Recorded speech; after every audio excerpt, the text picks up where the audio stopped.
All right, Halloween is right around the corner, Escape Crew. And today we're diving into the dark side of wrestling. The lights go out, the music hits, and you just know something terrifying is coming down that ramp. On this special edition of Pro Wrestling Escape, I'm going to be counting down my top 5 scariest wrestlers of all time.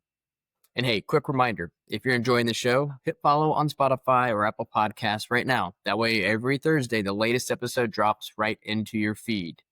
And before we dive in, I just want to say a thank you to everyone who's been tuning in every week. You know, whether it's 30, 40, 50, 100 of you, the episodes, ebb and flow. It just means the world that you're choosing to spend time with me talking wrestling. You're the reason I keep it rolling. So big shout out to you guys, the Escape Crew. And since it's Halloween week, let's hit this week in WWE history. All right, so maybe Halloween is 2 weeks away, but October 1992, Halloween Havoc hosted its first Spin the Wheel, Make the Deal match. Sting versus Jake the Snake Roberts in a coal miner's glove match. Maybe not the scariest stipulation you can think of, but it definitely gave Halloween Havoc its signature spooky vibe. And it became tradition after that. So go back, just kind of look at the visuals of that match. Maybe I'll put some on the screen here so you can kind of see it, a snapshot of what it looked like. But it's always good to go back and to watch, older matches for what they are. Obviously, for something that's well over 30 years ago, you have to keep that in mind watching it. You can't compare it to today. All right, now it's time for the main event. Let's step into the shadows with our main event of the top 5 scariest wrestlers of all time. Starting at number 5 for me is Papa Shango. And when I think back to being a kid in the early 90s, early 90s, there's really just one gimmick that truly kept me up at night and really creeped me out. And that was Papa Shango. We all know him. Some of us know him more from being the Godfather, but back then, around 92, he was introduced as the voodoo priest, Papa Shango. The big moment I think everybody remembers that watched during that time frame was the Ultimate Warrior was covered in black goo dripping down his face, just screaming in agony and pain. Warrior even went on to collapse backstage and then vomited as a part of the storyline. Now, one of my cringe moments of the week recently was that exact moment where the vomit did happen. Instagram didn't like it. It kind of got flagged, whatever. It was worth it. I think if you follow me, you can still go look at it. But as a kid, you just didn't know if it was real. You just knew this guy with skull paint had cursed a lot of people's hero at the time in Ultimate Warrior. But Papa Shango's run was short, but for that moment in time, and depending on how old you were, just pure nightmare vibes. And that's why he kicks it off the list at number 5 for me. Number 4, we have the original Mankind. This was Mick Foley at his most disturbing. The brown leather mask, the squeals, and just the blood-curdling screams of him. And then here he is, and sitting anywhere, just rocking in the corner and just, wow. Like for a moment, like, is this guy okay in the head? Because he's playing this a little too well. I mean, at some points he pulled out his own hair, and just the eerie piano theme song, not the one we all know with the car crash going into a nice vibe. This piano theme, if you haven't heard it, please go back and listen to it anywhere. I mean, I think at certain points he starts like talking in the theme song and screaming, and you can hear that blood curdling scream. Hey, play it on Halloween night. It'll definitely do the Halloween vibe for you. And, his mandible claw, I mean, it's Mankind physically shoving his hand down opponents' throats. It was just terrifying. And we all can remember the 1996 SummerSlam Boiler Room Brawl. Whether you have seen it or you haven't, go back and watch it. I watched it again recently, last week actually, and it's still one of my favorite matches of all time. It was obviously Mankind against Undertaker in 96, and it just felt like a horror movie in real time. Mankind was again, scary because he just felt real. There's no magic to him, no fireballs, just an absolutely broken, dangerous man who didn't care if he hurt himself or you. And that's what makes him unforgettable. Again, this is the old Mankind, not the one that we grew to love. Number 3 on my list is probably my favorite wrestler of all time, and that's Kane. His debut, 97 Bad Blood at the Hell in a Cell match between Shawn Michaels and Undertaker. It's still super, super iconic and will always be a core memory that I can always play back in my head, like right now if I want to. That's how vivid it was for me. The lights go red and dark, Paul Bearer screams, and just this monster comes down the ramp and just rips the door off the cell like it was nothing. And he was huge, massive. He made Undertaker look kind of small. And Kane really felt like Michael Myers in wrestling form. He had the fire pyro, his Inferno matches, and then the Byrne Brothers storyline that made him unstoppable. And when he unmasked in 2003, I think it was, that deranged scar look could have even been scarier than the mask. He was terrifying, Kane, but you just couldn't look away. And he absolutely owned it. And his theme song slaps. Number 2 is the late, great Bray Wyatt as the Fiend. From 2019 on, he really redefined horror in wrestling. He had the lantern of his own head. That was like a Hollywood-esque, like movie quality, like just legit kind of scary. You had the red lights and the distorted theme song. And again, going back to his debut with Finn Balor at SummerSlam in 2019, I think some of us didn't know whether to cheer or sit in stunned silence. Like, for me, I always liked the unpredictable and the unforgettable, and that's exactly what that was. I was legit chilling, and he had his laugh, and it was short lived, unfortunately, but the aura that he created in just a few years was, I think, unmatched in modern WWE. He really did feel like a straight up villain from a horror movie.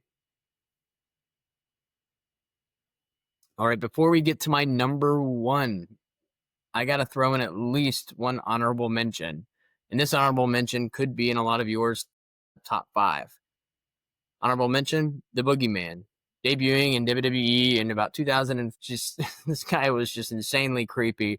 Creepy vibes, creepy look with the painted face, and smashing a clock over his own head. And of course, the worms. He'd literally eat worms live on TV, sometimes spitting them into opponents' faces that could sometimes get into their mouth. I don't know. Pretty disgusting. Some people maybe kind of thought it was cheesy, cringy, sure. But if you were a little bit younger, watching SmackDown back in 2005, he was probably terrifying. So the Boogeyman may not crack my official top 5, but he definitely deserves a shout out for some of the most unsettling visuals WWE has ever put on television.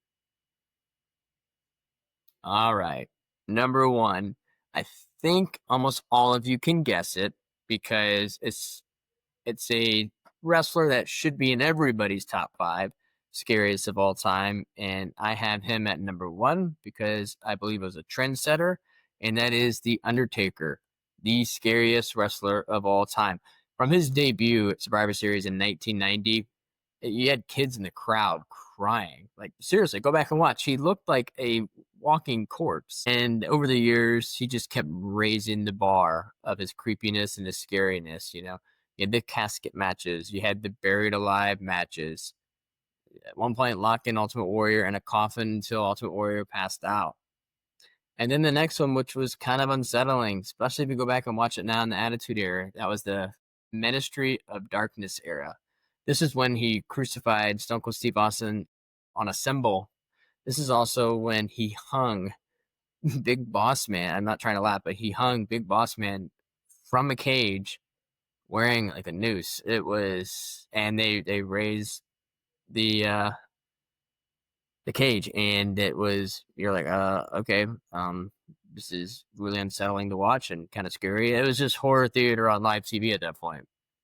And then even into his later years, the gong would hit and the arena just, well, the arena went silent back then, but now every time the gong hits, we get once or twice a year, maybe, we all erupt, right? It's just goosebumps every time. And Undertaker wasn't just scary. He, like I said, he set the standard.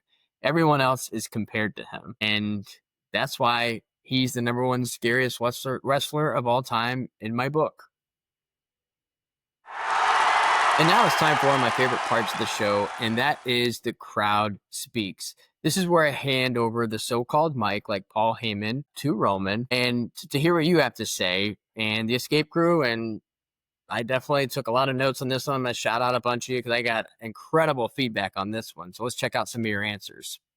All right, first one, and I'll be reading off the screen, is at Matt's Order 66. He kept it simple but powerful. Vader. And, and thinking about that answer, Vader's presence alone could terrify a crowd. And also, too, if you're in the ring with him and he has a few receipts, you're definitely going to be scared. So that's a great one there. Next, we have at Montgomery.macho. He had a lot to say. This is great. First, he shouted out Mankind, reminding us that when he debuted crawling out of the boiler room, he was eerie, psychotic, and completely unpredictable. Montgomery Macho also went on to give props to Undertaker, Kane, Boogeyman, and Bray Wyatt, but said for him, number one will always be Mankind. Well, I love that list personally. That matches up with mine, and I can't argue number one with Mankind because really all of my top five, you could make a case, and I'd be okay with it. Next up, we have at Q_the_game. He throws a deep cut from Lucha Underground. Matanza Quieto. I probably butchered that, but that was also Jeff Cobb that we all know. And that's one you don't hear often. And I remember hearing that name a few years ago, but right before here, I wanted to get a visual of what he looked like because I kind of forgot. And whoa, just pure horror. Again, out of a horror movie, scary movie, kind of Texas Chainsaw vibes, meets Jason. Like I would go back and I'm going to go back and watch some of those matches because, well, Cobb or whatever his real name is a fantastic wrestler. And to see him in this character, I think I'm going to go down and look. That's an awesome call out. Next up, we have at Elias_Bailey04. He would go on to say Umaga and Brock Lesnar. All right.